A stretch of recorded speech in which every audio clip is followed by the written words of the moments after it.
Bonjour à toutes, bonjour à tous, bienvenue dans cette nouvelle vidéo, donc cette seconde vidéo où cette fois-ci nous allons parler des filtres dégradés. Alors vous devez vous demander ce que je suis en train de faire presque en milieu de journée.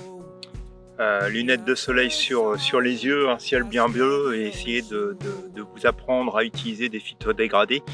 En fait, si pour les photos c'est pas forcément aujourd'hui en ce moment la meilleure période, même si derrière vous voyez il y a des couleurs qui sont relativement intéressantes, mais en tout cas c'est le bon moment justement pour parler du filtre dégradé. Donc là pour l'instant je l'ai pas monté.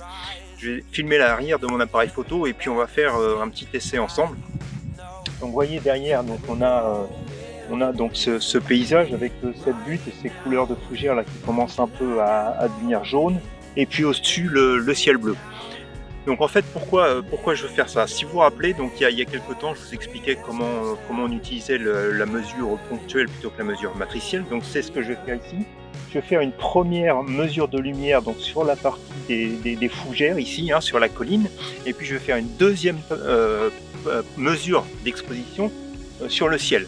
Alors vous vous en doutez, ce qui va se passer, c'est qu'il va y avoir deux expositions complètement différentes. Donc je vais regarder avec mon histogramme pour essayer de me caler à chaque fois au même endroit. Et donc on va regarder quelles sont ces deux différences d'exposition. Et donc ensuite je vais vous expliquer pourquoi l'intérêt du filtre dégradé. On va prendre notre image, donc je suis bien en mesure spot. Je vais remettre mon curseur au milieu, je vais aller chercher un diaphragme plutôt de F11. Tac, je vais faire ma mise au point et donc on va régler la vitesse. Et donc là, alors je suis sous la casquette pour que vous puissiez bien voir l'écran, donc j'espère que vous voyez correctement malgré tout. Donc là je suis sur du 1 centième si je voulais être vraiment à ce que l'appareil me donne. Et puis si je veux pousser un tout petit peu plus mon histogramme, je pourrais être au 1/80e. Donc voilà, 1 centième, 1/80e, c'est ce que j'obtiendrai comme mesure lorsque je prends la mise au point de la mesure de la luminosité sur la colline. Maintenant je vais monter dans le ciel, je vais refaire ma mise au point. Donc vous voyez là je suis énormément surexposé. Et donc du coup ce que je vais faire, c'est que je vais augmenter ma vitesse. Donc l'appareil me donnerait du 1/320e. Mais je pense que si je suis ici, ouais, voilà, du 1/200e, 1/160e, je suis pas mal pour le ciel. Donc vous voyez, en fait, on est passé de, on va dire, 1/160e, donc ça c'est pour le ciel, jusqu'à 1, 2, 3 clics pour revenir sur l'exposition, en fait, sur la colline. Donc vous l'avez vu sur cette image, en fonction du ciel ou de la colline, donc on aurait besoin d'expositions différentes. En gros on est entre 3 et 4 crans, on va dire, de tourner la vitesse. Et donc ce que vont faire ces filtres ici gradients, c'est qu'en fait ils vont pouvoir vous masquer une partie de la lumière, donc sur la partie forcément la plus lumineuse. Donc ici le ciel, si vous étiez je sais pas, avec un paysage qui est plutôt lumineux, un lac par exemple sur le devant et des arbres derrière, vous le metteriez dans l'autre sens pour descendre la luminosité sur le lac. Donc en fait c'est ça, c'est de descendre la luminosité sur la partie la plus lumineuse. Alors vous voyez tout de suite une des limitations, c'est que ici vous avez un trait qui est relativement droit, ce qui fait que ici déjà avec ce petit côté vallonné et puis ces arbres, donc ça veut dire qu'il va falloir que je fasse un compromis et que je descende sur les arbres.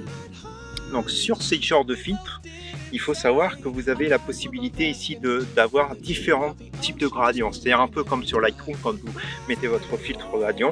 Et bien ici vous pouvez lui dire en fait que vous pouvez en acheter, je veux dire, qui vont commencer tout doucement dans la réduction de luminosité et puis aller progressivement vers le haut pour atteindre la pleine réduction de luminosité.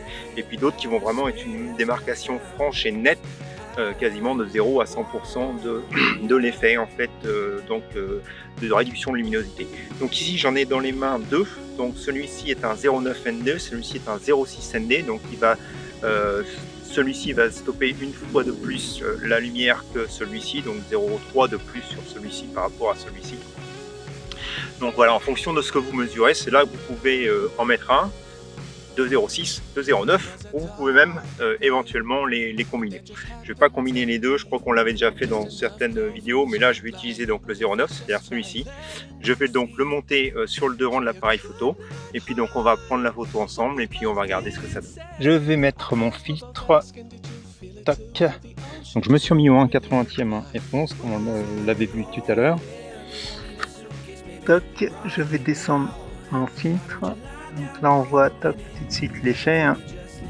Donc là il y a un effet qui est beaucoup plus prononcé sur les armes. Donc je vais le mettre quelque part ici. Et donc je vais garder ma vitesse que j'avais mesurée sur la colline du 1/80e. J'ai descendu la luminosité du ciel. Et donc je prends mon image. Et ce qu'on va faire, c'est qu'on va comparer donc sur l'ordinateur l'image que j'ai prise au 1/80e sans le filtre et au 1/80e avec le filtre. Donc on s'aperçoit sur la photo à droite avec le filtre que la partie basse, malgré le côté transparent du filtre, est légèrement sous-exposée par rapport à la photo sans le filtre.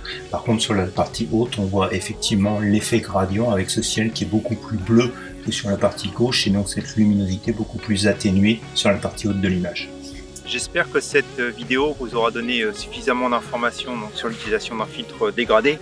Alors il faut savoir que je vous ai parlé du filtre dégradé, mais bon, vous le savez bien, on a déjà eu l'occasion de le tester ensemble. Donc ensuite il existe d'autres types de filtres qui sont cette fois-ci des filtres pleins. Donc ici j'ai un 06 ND, j'ai un D-Stop, vous savez, qui est complètement opaque là dans mon sac. Donc il faut savoir que ces filtres là, l'intérêt c'est vraiment de pouvoir descendre la lumière, donc de faire des phénomènes de filet, de descendre aussi la luminosité quand on est complète, lorsqu'on est dans des conditions parfois qui sont difficiles comme ici. Je vous avais montré notamment au bord de plage il y a quelques temps. Donc voilà, les filtres pleins, donc c'est à peu près le même principe, le but étant de descendre la luminosité qui rentre dans l'objectif, mais cette fois-ci non pas sur une partie, mais sur une partie complète, sur la partie complète de votre image.